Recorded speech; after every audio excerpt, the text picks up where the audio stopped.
नमस्कार दोस्तों, मैं विनोद निकम लीडरशिप ट्रेनिंग के माध्यम से आज मैं एक नई किताब के ऊपर आपको कुछ इम्पोर्टेंट बातें बताने वाला हूं।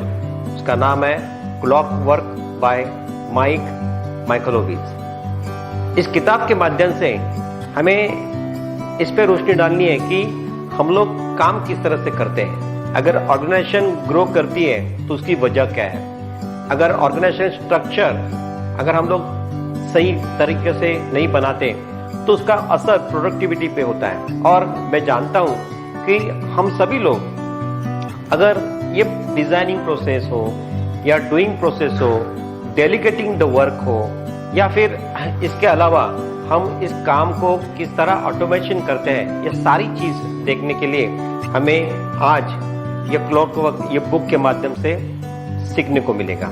दोस्तों, इस किताब के माध्यम से हमें अपने ऑर्गेनाइजेशन में, अपनी टीम में, अपने लीडरशिप क्वालिटी में बहुत सारी इंप्रूवमेंट हम कर सकते हैं। डे टू डे लाइफ में भी हमारी इंप्रूवमेंट हो सकती है, क्योंकि हर एक चीज जो किताब में लिखी होती है उसके पीछे ऑथर 10 साल, 15 साल, 20 साल उसके ऊपर मेहनत करता है और उसके बाद जाके उसका जो सार होता है वो किताब में लिखता है। और हम इस किताब को पढ़ने के बाद हम उसको 1 हफ्ते में, 2 हफ्ते में जितना हम समय लेते हैं उसको फिर से उसको निचोड़ से बाद ये सब चीज हम देख सकते हैं। आज हम देखेंगे कि क्लॉकवर्क के माध्यम से ऑथर ने हमें क्या चीजें बताई है। What are the key areas which we have to concentrate. Now doing the work, delegating the work, designing the work और डिसीजन मेकिंग, ये 4 इंपॉर्टेंट चीज है कि हम किस तरीके से हमारे प्रोडक्टिविटी बढ़ाने के लिए हमारे ऑर्गेनाइजेशन में इसका इस्तेमाल करते हैं। तो एक के बाद एक देखेंगे और उसके बाद हम इसको कैसे इंप्लीमेंट करना है, how we can take action on this, it's very important. Number 1, doing the work. Doing the work में कौन से की टास्क है जिसको हमें ध्यान में रखना है। तो नंबर 1 पे है आइडेंटिफाइंग द की टास्क। इसमें क्या होता है कि हमें की टास्क डिटरमाइन करना पड़ता है, उसको पहचानना पड़ता है। और जैसे 10 हमारे पास टास्क है, उसमें से 2 कौन से टास्क है जिसको करने से हमें बाकी 8 टास्क जो होते हैं वो आसानी से हो जाएंगे। इसका मतलब है जो पेरेटो प्रिंसिपल है, 20% जो काम हम करते हैं, इनपुट देते हैं, तो 80% उसका आउटपुट आता है, उसको इंप्लीमेंट कर सकते हैं इसमें। उसके बाद डॉक्यूमेंटेशन, हमें हर चीज के लिए डॉक्यूमेंटेशन करना काफी जरूरी होती है। क्योंकि क्या होता है कि डे टू डे लाइफ में हम जो सीखते हैं, जो हम लोग डाटा हम लोग बनाते हैं, अगर उसको हम लोग डॉक्यूमेंटेशन नहीं करेंगे तो हो सकता है कि हमारा प्रोजेक्ट फेल हो सकता है। दूसरी बात होती है कि स्किल असेसमेंट, हमें देखना है कि कौन से जो की फैक्टर है हमारी टीम में, ऐसा कौन सा इंपॉर्टेंट व्यक्ति है जिसके पास ये स्किल है, उसका स्ट्रेंथ एरिया क्या है। अगर उसको हम डिटरमाइन करेंगे तो हमारा काम आसान हो जाएगा। तो दोस्तों, डूइंग द प्रोसेस में हमें ये 3 चीज जो है कि identifying the key task, documentation और फिर बाद में स्किल, ये 3 चीज हम उसको देखने पड़ेंगे। उसके बाद इंपॉर्टेंट आता है डेलीगेटिंग द थिंग्स। अभी डेलीगेटिंग द थिंग्स, इसका मतलब हम अपना काम कैसे डेलीगेट करते हैं। बहुत सारा ऐसा प्रॉब्लम होता है कि जब हम काम करते हैं तो काम करते समय हमें इंपॉर्टेंट चीज पे ध्यान देना पड़ता है कि डेलीगेटिंग द थिंग्स कैसे होती है। डेलीगेटिंग द टास्क में टास्क असाइनमेंट ये बहुत इंपॉर्टेंट चीज होती है।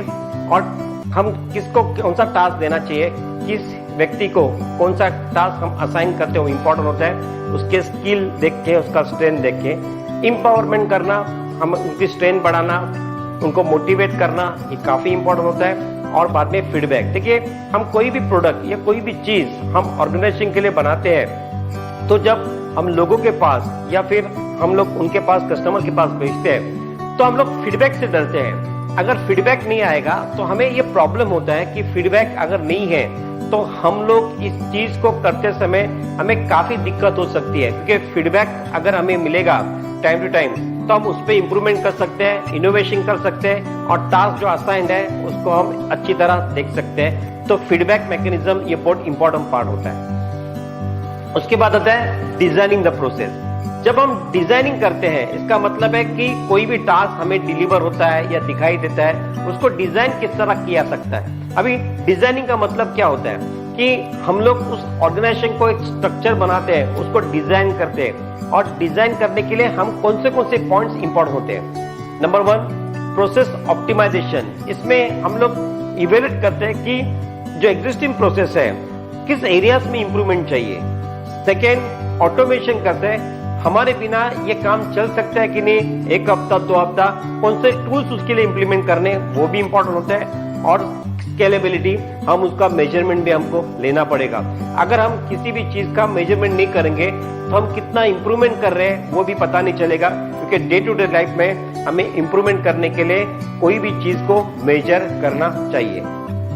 और उसके बाद आता है डिसीजन मेकिंग।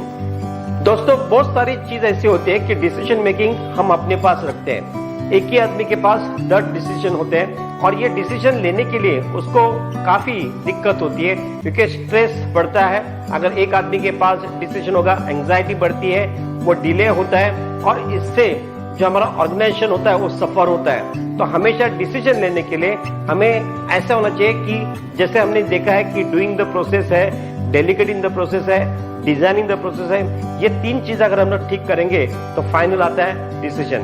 अभी डिसीजन में कौन से की एरियाज है? एक तो डाटा ड्रिवन डिसीजन। इसका मतलब है कि हम कोई भी डिसीजन लेने के लिए जल्दबाजी ना करें। हम कभी भी डाटा हमारे पास आना चाहिए। डाटा देखने के बाद हमें पता चलता है कि किस एरिया में इंप्रूवमेंट चाहिए, किस एरिया में स्ट्रेंथ अच्छा है, वीकनेस अच्छा है, और फिर अगर वीकनेस है तो वहां पे हमको काम करना चाहिए। तो डाटा ड्रिवन डिसीजन में हमें की एरियाज पे ज्यादा इंपॉर्टेंट, जो स्ट्रेंथ एरियाज है उस पे ज्यादा काम करना चाहिए, क्योंकि वो ज्यादा इंप्रूवमेंट होना चाहिए। और जो वीक एरियाज है वहां पे हमें फिर से एक ना एक नए कुछ आइडियाज या इनोवेशन थिंग्स वहां पे देखनी चाहिए, जिससे हमें उस एरिया को इंप्रूव करेंगे।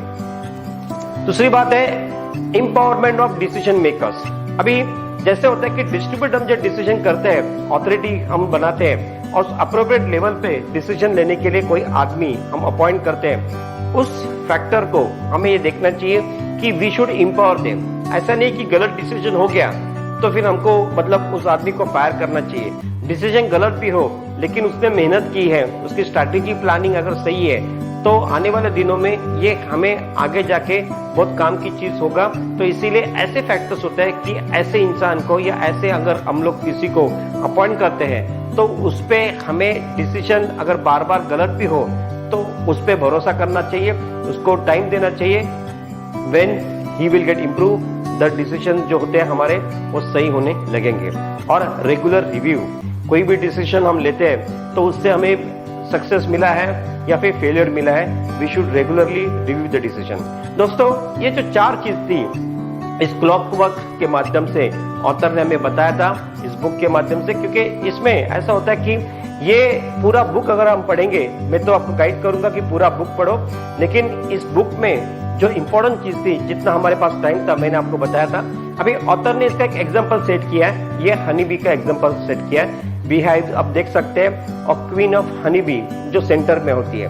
इसका मतलब है, इससे ऑथर ये बताना चाहते हैं कि अगर जो क्वीन होती है उसको मतलब सेंटर में रखने के बाद वो सारा डिसीजन भी लेती है, वो प्रोसेस डूइंग में भी काम आती है, वो डिजाइन भी करती है, और ये सारे स्ट्रक्चर जब बनते हैं कि डूइंग प्रोसेस होता है, डिजाइनिंग प्रोसेस होता है, या डिसीजन मेकिंग होता है, तो हमें कोई भी काम डिले नहीं हो सकता। तो 4 जो फैक्टर मैंने अभी बताए थे, इस हनी बी के माध्यम से, बीहाइव के माध्यम से ऑथर ने हमें बताने की कोशिश की है। तो दोस्तों, आने वाले दिनों में इस तरह की जो मतलब इंपॉर्टेंट चीज है मैं आपके पास पहुंचाऊंगा, और ये बुक के माध्यम से जो भी इंफॉर्मेशन मैंने आपसे शेयर की है, आने वाले दिनों में ये आपको काम में आएगी। इसे एक्शन लेने में आपको काफी इंपॉर्टेंट चीज मिलेगी। अभी इसमें टेक अवे क्या है कि हम अगर ऑर्गेनाइजेशन चलाते हैं सालों साल से, हमें अगर कोई प्रॉब्लम आ रहा है, दिक्कत, ग्रोथ नहीं कर रही है। कुछ लीडर ऐसे होते हैं जो 10 साल से, 15 साल से, 20 साल से एक ही पोजीशन पे है, और उस पोजीशन पे 10-15 साल आप देखेंगे तो कोई ग्रोथ नहीं हो रही है। उसके बाद उनका एटीट्यूड भी इंपॉर्टेंट होता है, और फिर हम लोग दोष औरों को देते हैं, जो बाहर का इन्वायरमेंट है उसको दोष देते हैं। ये बिना किए अगर हम ये देखेंगे कि अगर इस प्रोसेस में वो जो लीडर है 4 प्रोसेस अगर नहीं कर रहा है तो डेफिनेटली उसको लॉस होगा, और उसकी वजह से ऑर्गेनाइजेशन को भी लॉस होगा। तो मैं चाहता हूं कि इम्प्लीमेंट करते समय जो ऑथर ने जो 4 प्रोसेस दिए वो आप ध्यान से देखें और इस तरह से जो इंफॉर्मेशन है आप उसको इस्तेमाल कर सकते हैं अपने ऑर्गेनाइजेशन में। ये चीज सुनने के लिए थैंक यू वेरी मच। आने वाले दिनों में मैं और भी आपको ऐसे चीज बताते रहूंगा। Keep growing, keep smiling. Thank you very much.